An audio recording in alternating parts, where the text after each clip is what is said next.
আৰু লৈ আহিছো এটা গুৰুত্বপূৰ্ণ খবৰ। আপুনি সাৱধান হবৰ হৈছে কিয়নো আপোনাৰ ঘৰৰ কাষত থকা চিকিৎসকগৰাকী প্ৰশিক্ষণপ্ৰাপ্ত চিকিৎসক হয়নে? এই কথা নিশ্চয়কৈ আপোনাৰ ওপৰতো প্ৰশ্ন উত্থাপন হ'ব। কিয়নো ৰাজ্যত সঘনাই দেখিবলৈ পোৱা গৈছে ভুৱা চিকিৎসকৰ উপদ্ৰৱ। আৰু বৰ্তমান সময়ত গোলকগঞ্জত এগৰাকী ভুৱা চিকিৎসকক গ্ৰেপ্তাৰ কৰা হৈছে। দীৰ্ঘদিন ধৰি নিজকে MBBS বুলি পৰিচয় দি অহা জাকিৰ হুছেইন মিয়াক বৰ্তমান গ্ৰেপ্তাৰ কৰিছে আৰু সমগ্ৰ ঘটনা সন্দৰ্ভত সবিশেষ লৈ অহাৰ চেষ্টা কৰিছো। জনাই আছো এটা গুৰুত্বপূৰ্ণ খবৰ, টাইম 8 বিগ ব্ৰেকিং। গোলকগঞ্জ আৰক্ষীৰ বৃহৎ সফলতা, এটা গুৰুত্বপূৰ্ণ খবৰ। গোলকগঞ্জ আৰক্ষীৰ বৃহৎ সফলতা, গ্ৰেপ্তাৰ কৰিছে ভুৱা চিকিৎসকক। দীৰ্ঘদিন ধৰি ভুৱা চিকিৎসকগৰাকীয়ে উপদ্ৰৱ চলাই আহিছিল আৰু বৰ্তমান সময়ত গ্ৰেপ্তাৰ কৰিছে ভুৱা চিকিৎসক আলহাজ জাকিৰ হুছেইন মিয়াক। জাকিৰ হুছেইন মিয়াক বৰ্তমান সময়ত গ্ৰেপ্তাৰ কৰা হৈছে। দীৰ্ঘদিন ধৰি ৰাইজক প্ৰবঞ্চনা কৰি অহা ভুৱা চিকিৎসকগৰাকীক কালিৰ নিশা আটক কৰা হয়।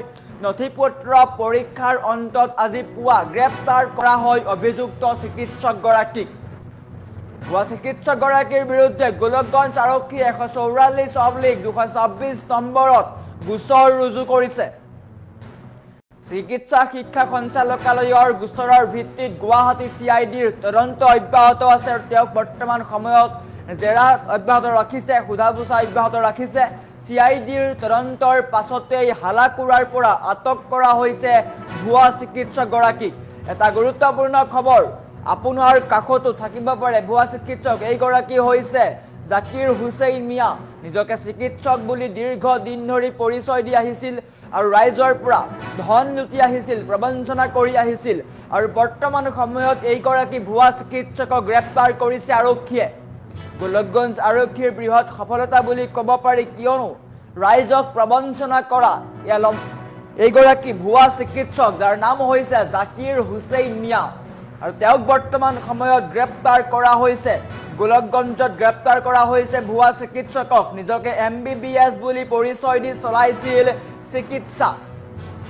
এই চিকিৎসা আপুনি কল্পনা কৰক, নিজকে ভুৱা চিকিৎসক বুলি দাবী কৰে এগৰাকী চিকিৎসকে যদি সঁচাকৈ এগৰাকী ৰোগীৰ চিকিৎসা কৰিলে হয়, তাৰ পিছত যদি ৰোগীগৰাকীৰ হয়তো মৃত্যু হ'ল হয়, তেতিয়া কোন দায়ী হ'লহেঁতেন? এইসমূহ প্ৰশ্ন উত্থাপন হৈছে বৰ্তমান সময়ত। অৱশেষত গ্ৰেপ্তাৰ কৰা হৈছে হালাকুৰাৰ ভুৱা চিকিৎসক আলহাজ জাকিৰ হুছেইন মিয়াক। দীৰ্ঘদিন ধৰি হালাকুৰাৰ জোনমণি মেডিকেলত নিজকে MBBS বুলি পৰিচয় দি ৰাইজক প্ৰবঞ্চনা কৰি অহা ভুৱা চিকিৎসক অৱশেষত আৰক্ষীৰ জালত। যোৱাকালি গোলকগঞ্জ আৰক্ষীয়ে তেওঁক আটক কৰিছিল আৰু সকলো নথিপত্ৰ লগতে তেওঁৰ চাৰ্টিফিকেটসমূহ পৰীক্ষা কৰাৰ পিছত আজি পুৱা তেওঁক গ্ৰেপ্তাৰ কৰা হয়।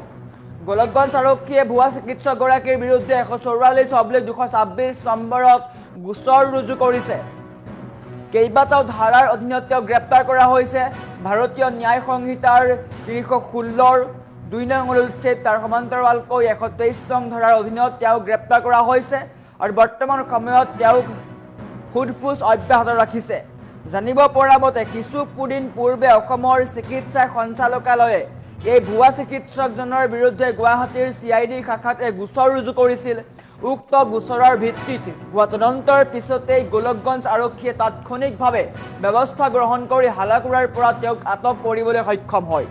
আপুনিও সতৰ্ক হওক, কিয়নো আপোনাৰ কাষৰ চিকিৎসকজন সঁচাকৈ এজন প্ৰশিক্ষণপ্ৰাপ্ত চিকিৎসক নে? আপুনিও এবাৰ প্ৰশ্ন সুধিব পাৰে। গোলকগঞ্জৰ হালাকুৰাত পোহৰলৈ আহিছে এই ভয়ংকৰ ঘটনা।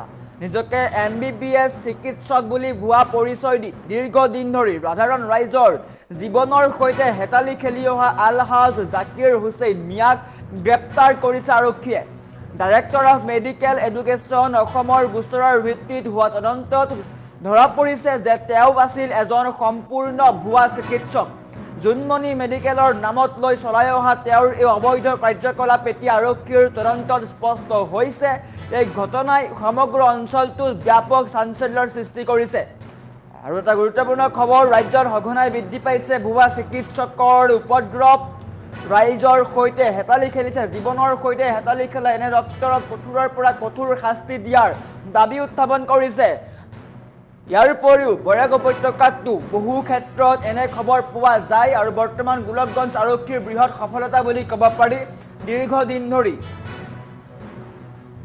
ভুৱা চিকিৎসা কৰি অহা এইগৰাকী জাকিৰ হুছেইন মিয়াক গ্ৰেপ্তাৰ কৰিছিল। যদি আমাৰ সম্ভৱ মন্তব্য যদি আছে মন্তব্য দিয়াৰ চেষ্টা কৰিম, কিন্তু আটাইতকৈ ডাঙৰ খবৰ গোলকগঞ্জ আৰক্ষীৰ বৃহৎ সফলতা, গ্ৰেপ্তাৰ হৈছে ভুৱা চিকিৎসক জাকিৰ হুছেইন মিয়া।